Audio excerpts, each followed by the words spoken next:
Lorsque les historiens décrivent l'année 1906 à San Francisco, ils se concentrent sur la catastrophe en surface. Le violent tremblement de terre qui frappa à 5h12 du matin, les incendies qui consumèrent la ville pendant 3 jours, la dévastation qui laissa plus de 400 pâtés de maisons en ruine. Mais la véritable histoire, celle qui apparut à peine dans les rapports de reconstruction, celle qui encore aujourd'hui reste enfouie dans les notes de bas de page municipales, commença sous la surface. Tout débuta par une vaste opération de déblaiement. Les ingénieurs reçurent pour instruction de dégager les débris dans toute la ville détruite, d'enlever les gravats des bâtiments effondrés et de préparer le sol pour l'ambitieuse reconstruction de San Francisco. Alors que la nation regardait la ville renaître de ses cendres, l'objectif était pratique. Stabiliser le terrain, évaluer les dégâts et déterminer si le sol pouvait supporter le poids d'une métropole reconstruite. Mais au moment où les ouvriers commencèrent à fouiller dans les décombres, quelque chose d'inattendu se produisit. Ils percèrent des couches qui n'avaient pas été exposées depuis des décennies. Sous les gravats de 1906, plus profondément que quiconque ne l'avait anticipé, les équipes découvrirent des tunnels et des chambres qui ne correspondaient à aucune infrastructure connue. Leur ampleur était immense, leur construction inhabituelle, et la maçonnerie ne ressemblait à rien de ce qui figurait dans l'histoire documentée de San Francisco. Cela ne ressemblait même pas aux constructions de l'époque victorienne censées avoir défini la ville. Tout cela ne fut pas mentionné dans les rapports publics de reconstruction, ni dans les journaux qui couvraient l'effort de rebâtir la ville. Mais dans les notes internes de cette année-là, une formule discrète revient encore et encore.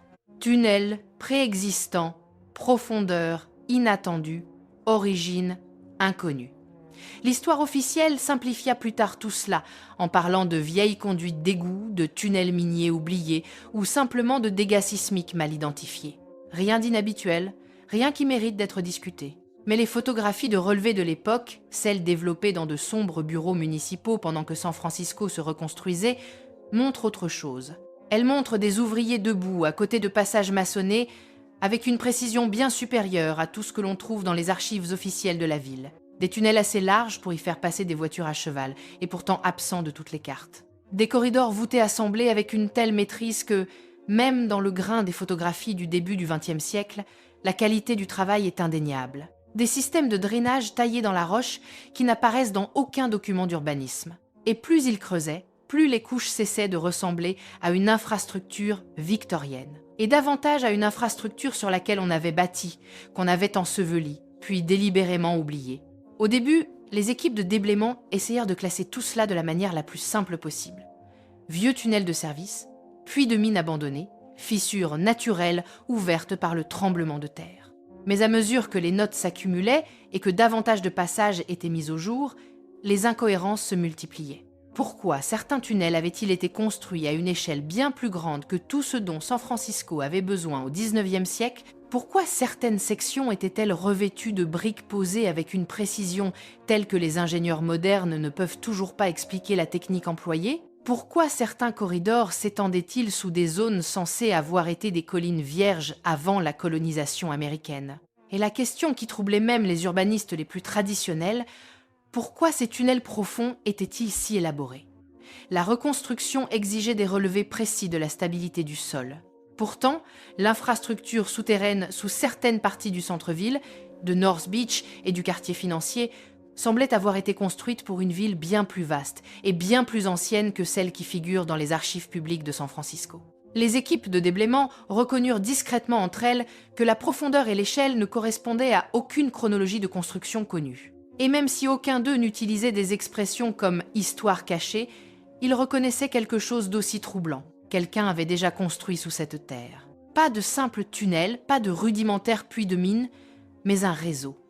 À mesure que la documentation augmentait, le silence grandissait lui aussi. Les rapports devenaient plus courts, les descriptions plus vagues, les photographies cessaient de montrer l'étendue réelle des passages. Puis, à la fin de 1906 et au début de 1907, les zones d'excavation furent rapidement refermées, remplies de gravats du séisme, recouvertes par de nouvelles constructions, et une grande partie de ce qui avait été révélé retourna dans l'obscurité.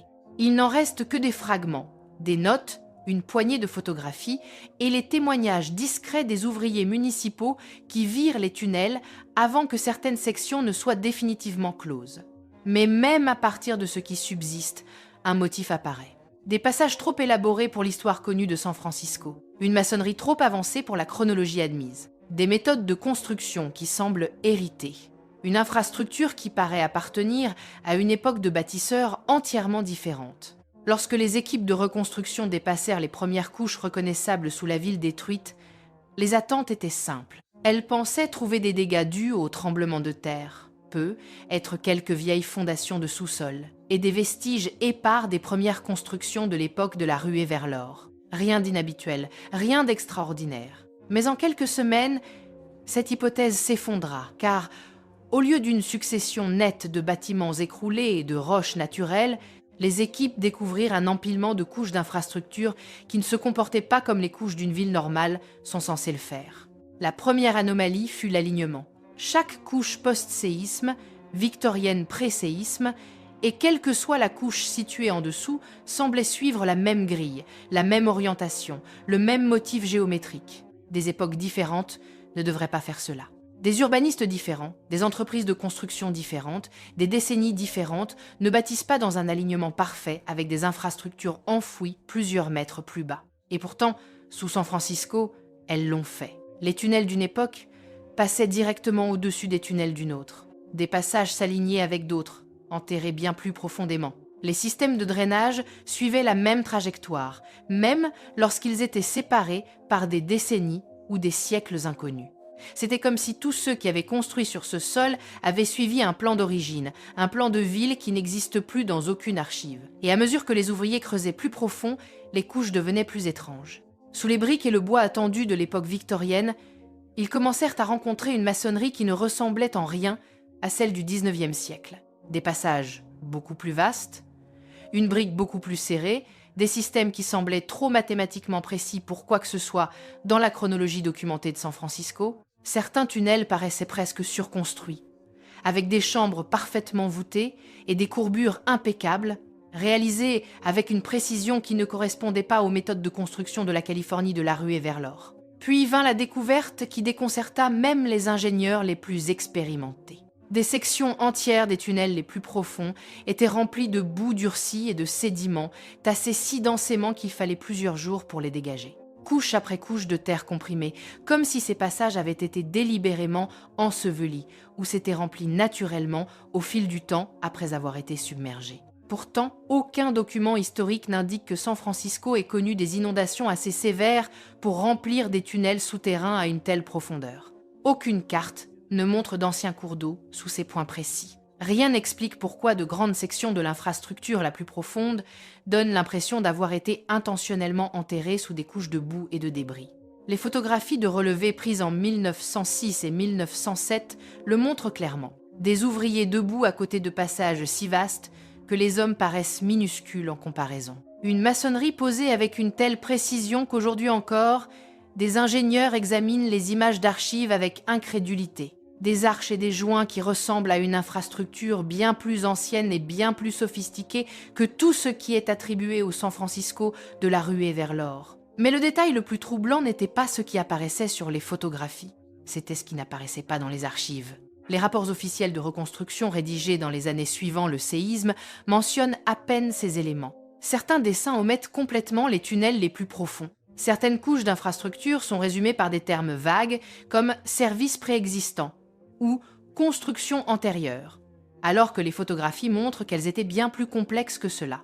Ce silence est difficile à ignorer, car si ces couches profondes appartenaient réellement à des périodes historiques connues, pourquoi ne furent-elles pas décrites en détail ? Pourquoi les techniques de construction inhabituelles ne furent-elles pas documentées avec soin ? Pourquoi les photographies furent-elles dispersées dans les archives municipales au lieu d'être rassemblées dans un rapport complet ?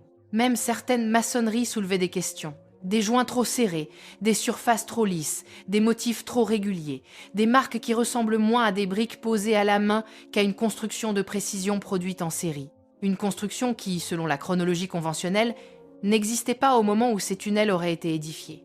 Ce que les équipes de reconstruction mirent au jour, c'était une infrastructure qui ne correspondait ni à la construction de la ruée vers l'or, ni à l'ingénierie victorienne, et qui ne correspondait même pas à elle-même selon les profondeurs. Au lieu de cela, Elles formaient un étrange langage architectural, venu semble-t-il de plusieurs époques, tout en demeurant unifiées, alignées et d'une sophistication impossible. Le premier choc vint avec les chambres elles-mêmes.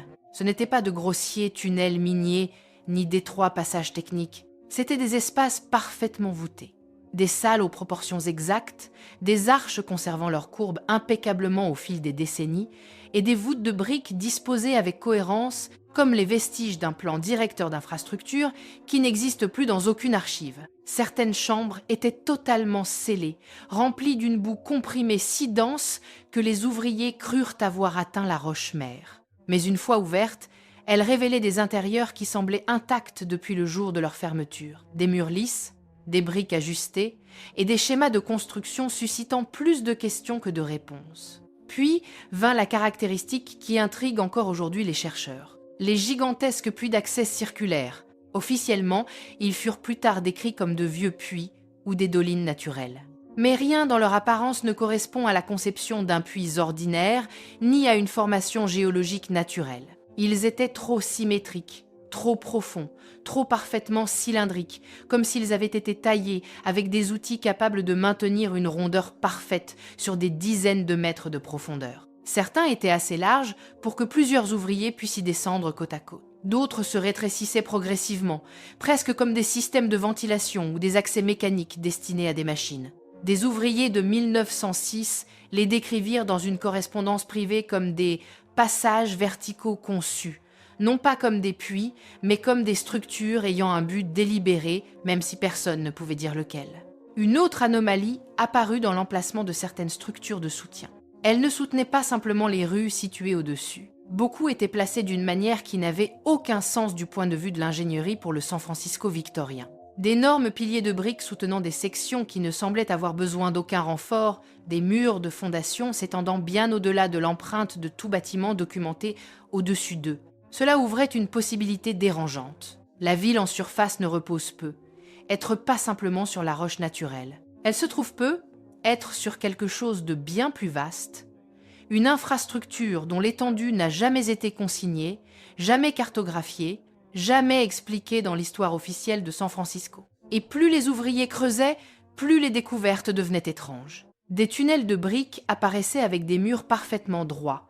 Certaines surfaces étaient vitrifiées, lisses, presque réfléchissantes. D'autres montraient des passages taillés avec une précision si uniforme que les ingénieurs modernes débattent encore des méthodes qui auraient pu les produire. Mais la découverte qui causa le plus de confusion fut la présence de rails métalliques encastrés dans le sol de tunnels supposés être antérieurs à tout réseau ferré de San Francisco. Certains rails semblaient corrodés, rouillés ou soudés à la brique. Et pourtant, ils furent trouvés dans des couches supposées plus anciennes que les premières lignes de tramway de la ville.